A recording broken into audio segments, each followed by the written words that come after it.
correspondence making its way on social media. And I'm being very careful with this one because, it's not our sourced information. So I don't want to put too much store in it. I've been trying for the past 2 days to get some better particulars about it. But I've heard from at least one very well-informed source that the correspondence is legitimate.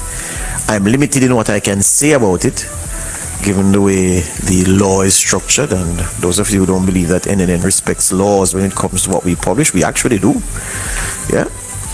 But this matter concerns the Integrity Commission and a letter purportedly written by a certain gentleman to a certain group of people, and it concerns a complaint being filed against a senior member, a high-profile member of the commission. Those of you who are on top of your social media, I'm sure you know what I'm talking about, and I'm sure those of the NNN listeners will understand why I'm constrained to dive into it. I have a copy of it here with me, but I'm not going to read it. And all I'll say is the plot thickens. And I've not said anything yet about this issue of the friendship and the association and the letter from the government parliamentary leaders about it, about that appointment and so forth, because there needs to be a little bit of time that needs to elapse for certain things to become aware before I go there. When I go there, I'm going to go there confidently, but I'm just waiting on certain things to fall into place. This letter to the chairman of the Integrity Commission, Carol Lawrence Beswick, Craig Beresford, and a Mr. Edwards. Yeah, I can perhaps guess who the Mr. Edwards is, but why guess when I can make sure? Yeah, I've tried to confirm certain things and I haven't gotten those confirmations just yet, but it makes a very interesting reading. And I would suggest that you go to your good blog sites and see if you can find it. Again, it's not NNN sourced material because you wouldn't have to wait for the details if you don't have it. I would give them to you, but at least one very informed source says, yes, George, the letter is legitimate. And if I can get other people to say, yes, it is legitimate, then I'll be more than happy to share some of the contents with you. But even so, would I share the contents with you? I'm constrained by law about how these things are handled. And I don't want to bring any trouble to my employer in this very tough time when we can use our time and resources focusing on this general election. But listen, we have a whole heap of things to talk about, so that can't wait. Just be patient now. If it is that you're depending on me to share the contents of the letter with you, be patient. If you can find your good blogger or your good social media person who can, this letter it's gone viral on social media, so I'm surprised so many of you are unaware of what it is saying. Find it, man, and go through it. Ease off the pressure off of me. Yeah? So hear me now, listeners, viewers, at 10:09 a.m. on this day in sports, April 25th? April 22, 2025. Hear me now. 7 days from today, Jamaicans for Justice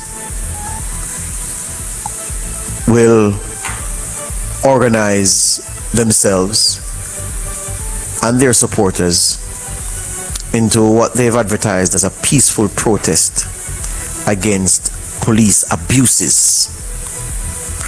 I did an interview with the chairman of JFJ, John Clark, may have been last week, where I put it specifically to him to say, listen, John, isn't that this, you've dressed up this protest as a protest against police abuses, but really and truly, is it not true that it is a protest against a number of police killings since the start of the year? And he said yes.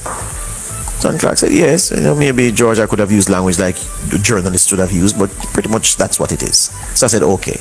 So at least I'm clear as to what JFJ is protesting against.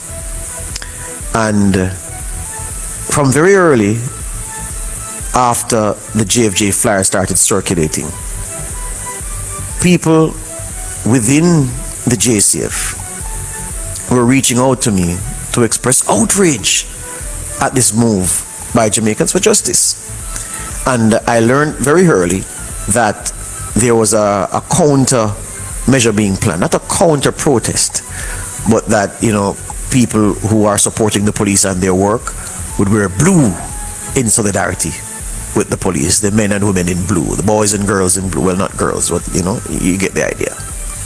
And that seems to have taken off because so many more people within the JCF and who are supportive of the work of the JCF and who are sympathetic to the JCF say that they will be wearing blue on April 29 as a direct rebuttal, a riposte, if you may, to what JFJ is setting out to do 7 days from today. And as I look back of that, as I looked at that whole situation, I said to myself, timing is everything. JFJ perhaps has timed this wrong because the mood of the country right now is not one in which people are angry with the police, people are critical of the police, people are caustic in their views about how the police are doing their work. It's a different thing. It's the opposite of that. The police are being cheered in many quarters. The reductions in major crime that we're recording quarter over quarter, year over year, are being celebrated right throughout this country and outside by diasporans tied to this place called Jamaica. So the timing for this appears to be wrong, but in the history of advocacy, people tell you that, look, the timing is never right for doing things that buck the established order and go against what people deem to be popular and the safe and right thing to do. And so you have to advocate even amidst cheering, because the people cheering aren't seeing the real story, which is that over 96 Jamaicans have been killed by the security forces since the start of the year, is what JFJ would say. And if that is not cause for concern and protest, then JFJ will say they don't know what is. So I pause here and take a breath, because here's the thing. I've defended JFJ on this platform and others in the past, and some of you criticized me, cussed me out, said, boy, George, we lose out for you this morning. When all I was trying to do was to put in context what JFJ's mission is. And so when you don't hear JFJ hitting out, criticizing certain things, commenting on certain things, it's because it's not in their mandate to do so. So you shouldn't expect them. And then you correctly rebut me by saying, but George, look at how many things not in JFJ's mandate, not under their thumb, that they've seen it fit to comment on, which is why JFJ has been more circumspect in recent months, because they recognize that they've opened themselves up to this criticism that you're chatting about things that are not part of your remit. Yeah? And so people just don't want to hear from you when you are spreading the good message, because I can tell you, JFJ over time have been very good for Jamaica. Very, very good. I take you back in history to a ruling in 2019, Privy Council ruling. Jamaicans for Justice, their statement said, welcomes the decision by the Judicial Committee of the Privy Council, handed down on March 25, 2019, which held that the Police Service Commission, in discharging its statutory functions, has a duty to conduct investigations or to instruct that investigations be conducted in relation to police officers who are recommended for promotions, especially in instances where there are allegations of police misconduct. Background to the matter is that in October 2017, JFJ filed a legal challenge at the Privy Council against the Police Services Commission's decision to promote Superintendent Delroy Hewitt, a policeman known to be involved in serious human rights violations, to the rank of Senior Superintendent, one of the most senior positions within the JCF. The litigation was grounded in concerns about the failure of the PSC to consider the allegations of extrajudicial killings linked to Superintendent Hewitt, who was ultimately promoted to the rank of Senior Superintendent on the recommendation of the Police Commissioner. JFJ struck that blow for law enforcement, for policing, because I can tell you, this Commissioner, Dr. Kevin Blake, the Commissioner before him, Major General Anthony Anderson, they would be mindful, more than mindful, aware of this ruling. And so, police personnel involved in controversial killings, who JFJ was saying, like Mr. Hewitt, were promoted despite questions around them or stains against their character, or stain against their character, could be rewarded for being involved in so many controversial moments, controversial killings. And that those days were over by virtue of JFJ's advocacy and its work to get the Privy Council to side with it. So in that one instance, it shows you how JFJ has been important for the caliber of the people who are promoted. I'm not saying that the people who allegations were made against were guilty, but I am saying that JFJ's work ensured that people who got promoted were people who had nothing against their name. So there was no question, wondering if this policeman, this policewoman deserves this promotion, because those people who got the promotion and who are getting the promotions are people against whom you can't ask about questions of extrajudicial killings in the way you could ask questions of officers promoted in the past. That is a major victory, and that proves the value of JFJ. But as I read, listeners, I said to myself, it struck me that a police commissioner leading the constabulary force has to be very much more than wary of JFJ, has to look at JFJ as a potential problem for them in the discharge of their duties. And here's why I say that. If you look at the trenchant manner in which Dr. Kevin Blake responds to the JFJ, he's not rude, but he's not handing out milk and cookies to John Clark, Michael Jackson and company at JFJ. Because police commissioners, you believe, are of the view that, as Jamaicans would say, if they're not mind sharp, if they're not careful, JFJ can cause them to lose them work. JFJ can make their lives more difficult to the point that pressure comes down on them, which eventually forces them out of office. Am I stretching the point? No. And after the break, I'll ground this perspective in fact after this. Spring Hotel in Duncan's, Trelawney, the education conference being put on by the Jamaica Teachers Association under the theme Innovations in Education Technology, the Imperative of Change.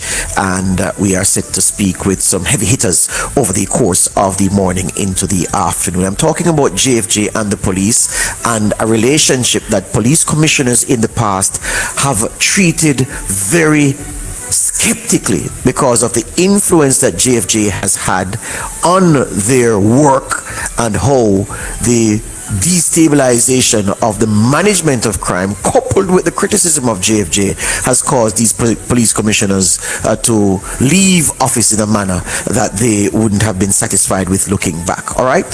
So here's the point I was making. I was saying to you that if this commissioner, Dr. Kevin Blake, who's very trenchant in his criticism of JFJ, but not rude, if he believes that, look, I can't take these people lightly, because if I am not careful, these people could cause me to be compromised where I lose my job, you'd have to understand why he views things that way. Here's why I say that. JFJ, remember, came to us around about March 1999. The seeds were sown for JFJ, yeah? We always mention Professor Carolyn Gomes and, Dr. Carolyn Gomes and her colleagues, the foundation people behind JFJ. But since JFJ came around in 1999, who are the police commissioners we've had? Francis Forbes served from 1996 to 2005. Lucius Thomas 2005 to 2007. Rear Admiral Harley Lewin 2007 to 2009. Owen Ellington 2010 to 2014. Carl Williams 2014 to 2017. George Quao 2017 to 2018. Major General Anthony Anderson 2018 to 2024. And Kevin Blake was appointed last year 2024 and is the incumbent. Francis Forbes felt JFJ's wrath in his time, because on his watch and on his watch, under his leadership, the extrajudicial killings which happened, and which of course was why JFJ formed. And don't forget, at that time there was another group called Families Against State Terrorism that was also a bane to the existence of the police and the pressure brought to bear. Francis Forbes, not because of JFJ, but he left office resigning from office. One of the things JFJ said about Francis Forbes was that, listen, he's a decent man, but the problem with him was that the things he spoke about and presented and outlined as his vision, there was no implementation to match that. So he was ill-suited as police commissioner in real terms, and Francis Forbes, with all of the problems that the police were having to manage crime, Francis Forbes resigned from office. Lucius Thomas, he also resigned from office. In fact, Nation, we had the distinction of breaking that story to the nation. We got a tip-off. I was at Police Officers Club, and when the newscast joined me at midday, and I said I was here and I understand that Lucius Thomas rather, is going to resign as police commissioner. Yeah. About 15 minutes later, the whole of Police Officers Club, full of every media in Jamaica, was there. Yeah, we scooped them. So Lucius Thomas resigned because partly pressure from JFJ as well about how he was leading the force and managing the issue of extrajudicial killings and police personnel not being held accountable who were involved in extrajudicial killings. Rear Admiral Harley Lewin, less so, but he also resigned from office, leaving before the job that he had set out to do had been done. Owen Ellington resigned from office, and let me tell you, remind you what JFJ said about Owen Ellington. Pulling up an article here from Tuesday, November 26, 2013, posted by RGR News. It says, Human Rights Lobby Group Jamaica's Justice is maintaining its stance that Police Commissioner Owen Ellington must resign. The group has challenged Ellington's track record and is insisting that he has been an ineffective commissioner. Dr. Carolyn Gomes, JFJ's executive director, says that many of the root causes of crime are not within Ellington's control. However, she says the things under Ellington's control: professionalization of the police, working sufficiently well as to keep the murder rate under control, reducing the number of fatal shootings and beatings by the men under his control, are within his control. We've seen examples of it happening earlier with less resources. So she was saying that he is a total failure, and that she was insisting, JFJ was, Ellington must go. Ellington eventually went, and we're still not clear on the circumstances, but he left. He's now serving the Transport Authority. So he resigned, Owen Ellington. Carl Williams also resigned from office. George Quao was to have been in there up to his 60th birthday, but he was moved on after only 9 months because he wasn't cutting mustard. Under pressure from JFJ as well, under pressure from the murders continuing to run away. The murder rate, the homicide rate was running away. The homicide numbers out of control. Quao went. The only commissioner in the time of JFJ to go on his own steam was Major General Anthony Anderson. The only one to go when he said, I'm done, I'm moving on. What does that tell you? Let me count them again. So, Francis Forbes, Lucius Thomas, Harley Lewin, Owen Ellington, Carl Williams, George Quao, Anthony Anderson, and now Kevin Blake. 8 commissioners since the advent of JFJ. Set aside Kevin Blake, he's only just begun. Of the 7 that served in the time of the JFJ, only 1 went on his own steam. Anthony Anderson. Everybody else resigned. Or in the case of Quao, had to leave office because the government had lost confidence in him. point I'm making is this. JFJ and the pressure that they can bring to bear, the commissioners, the leadership of the police high command are sensitive to it. They know that if these people sink their teeth into you, you are in a hiding to nothing, which explains why Blake in his public pronouncements has been so sharp and direct in his criticism of JFJ, because he doesn't want to fall victim to what commissioners before him, the fate that they suffered. He wants to escape that fate, you believe, even if partially. And I'm not making absolute statements here. I'm just looking at what has happened over history, over time, and drawing reference from those things. So I say all that to say,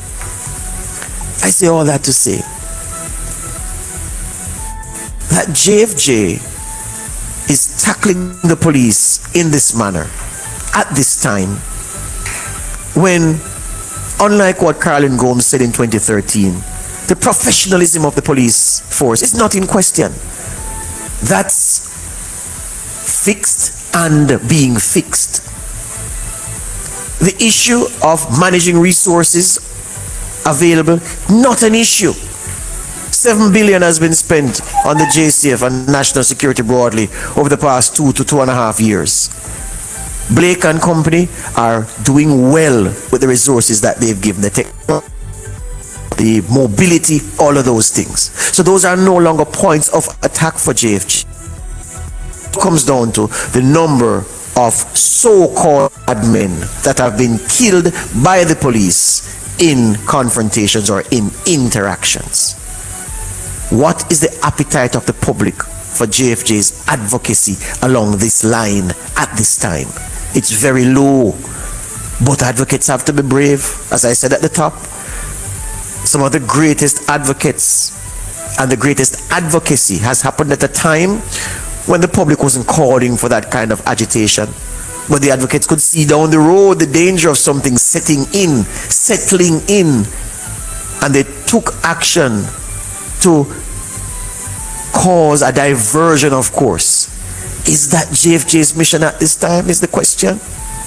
Doesn't appear so, because things are moving along well. And before I forget, I see a narrative developing, people talking about, well, the crime numbers aren't really down, especially murders, because, under a previous administration, murder was here, yeah? And right now, murders are only now returning to what they were during that. What kind of dunceness, what kind of foolishness that? What kind of idiot foolishness that? If there were 25 murders in 2024, in 2023, and then in 2024 there were 18 murders are down. Don't tell me that there were 500 murders in the 5-year period, 20x to 20x plus 1. So now that you are at the same number, it means that murders aren't down. You're just back to where you were on the. What kind of triangulation and what kind of gymnastics that to make what point?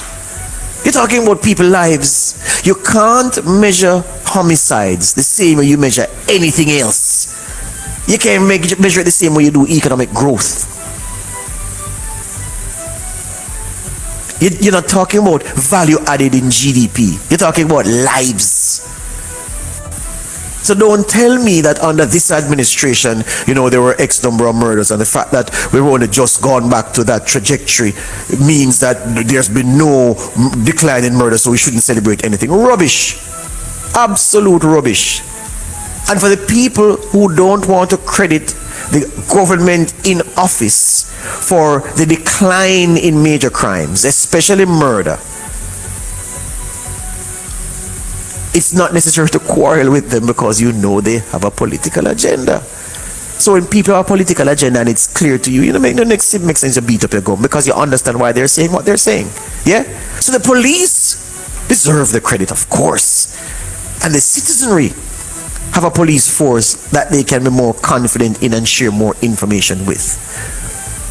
But a lot of it is down to government policy and the resources made available to the police, and then it takes bright men and women, enterprising beings, to put those resources to use, to press them into service, to put us on the trajectory that we are on. As I say that too, I remember some controversy caused the other day when I spoke about the former Prime Minister PJ Patterson, and I spoke about the homicide numbers on his watch, and there were several videos made by several people who wanted a rise out of me, saying that, oh, the calculation is wrong because the murder rate under this whole administration is higher than it was then.